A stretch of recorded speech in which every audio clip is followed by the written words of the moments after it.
Hi, my name is Michael Rodan. I am 57 going on 58. How long have you been homeless? Uh, Officially right now, about 3 months. Of course, you're vulnerable, you're outside. Whether you're on a sidewalk, you're hiding in the woods or something like that, there's always going to be the possibility of something can happen. And it can be scary, you know? So, on that fact of many things, because you have people that are pretty narrow-minded, ignorant, as a better term, I guess, and will come and throw things at you, and might even literally start a fight with you, curse on you, call all kind of bad things because you're homeless. And the stigma on the whole thing is that everybody thinks right away that because you're homeless, you're a drug addict, you're an alcoholic. There's a lot of people out there that are homeless that necessarily don't have a drug addiction or alcohol addiction, or not even a mental issue. Just things are getting really bad. I'm originally from New York City. I've been living in Maine for maybe 13, 14 years now.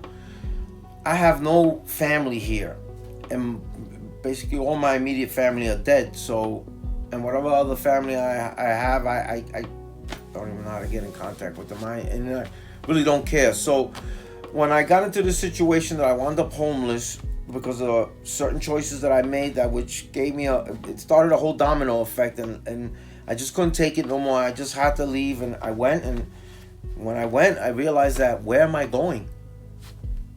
I got nowhere literally to go. And I was a supervisor a few years back when the pandemic started, that Community Concepts opened up a shelter. They rented out the armory in Lewiston, and they made it into a shelter. And I was one of the supervisors there, and I knew where to send everybody to get help and everything. And now I'm in this situation which I would never have thought I would be, but I am. And I'm not trying to do any harm to anybody. Actually, when I find a little spot, I like to stay just hidden from everybody because I'm embarrassed of the situation that I'm in. It's hard to get out of it, especially when there's generally no help, no one, and whatever help there is, it's a process that, yeah, it's a long process. And I'm a single man.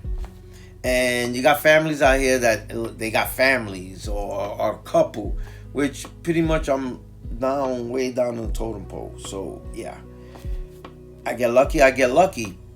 You know what I mean? But there's no guarantee in it until from here that it's starting to get cold now, because we're in September.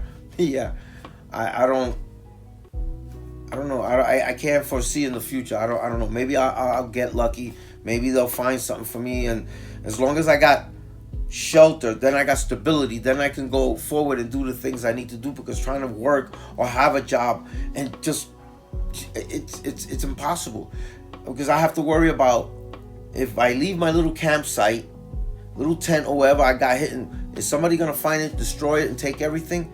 And now I have nothing, nowhere to protect myself. I'm totally out in the elements. So it really messes up with your mental state, and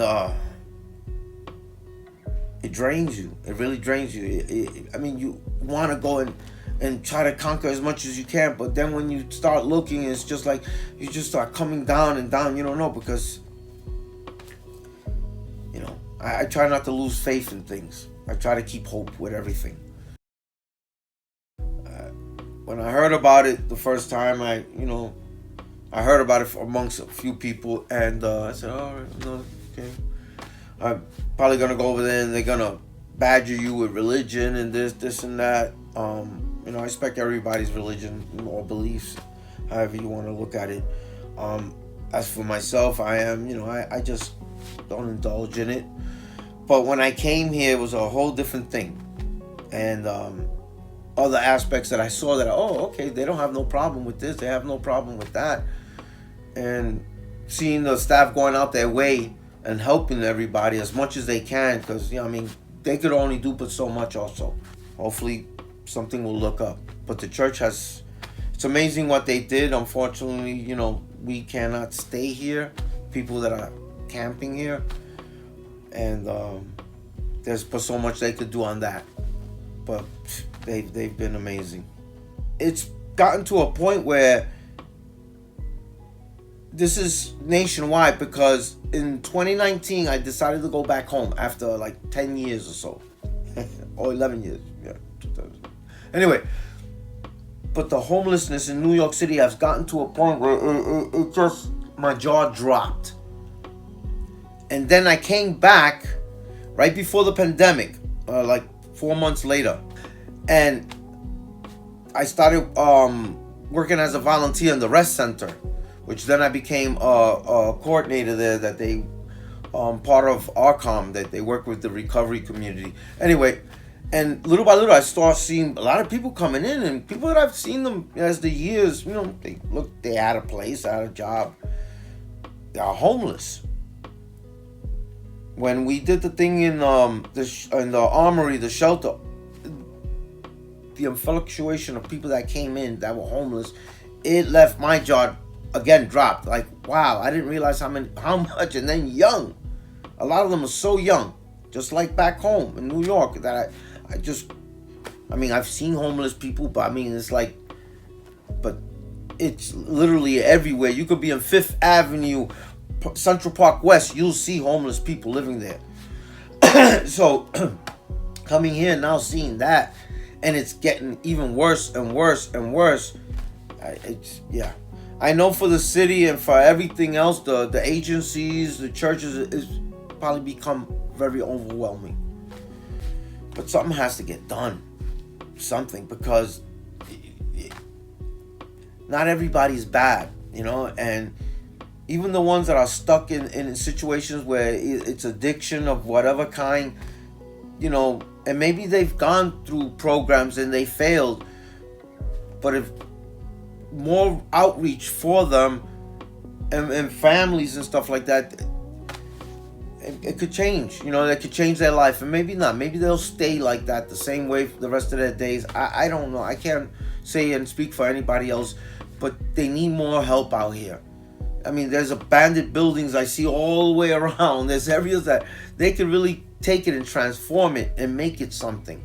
I mean, yes, in anything you deal with, you're going to have a bad apple or two. It is what it is. It's just like a regular polite society that you go into in the suburbs, and there's always going to be a bad apple there too. There's always going to be an issue wherever you go.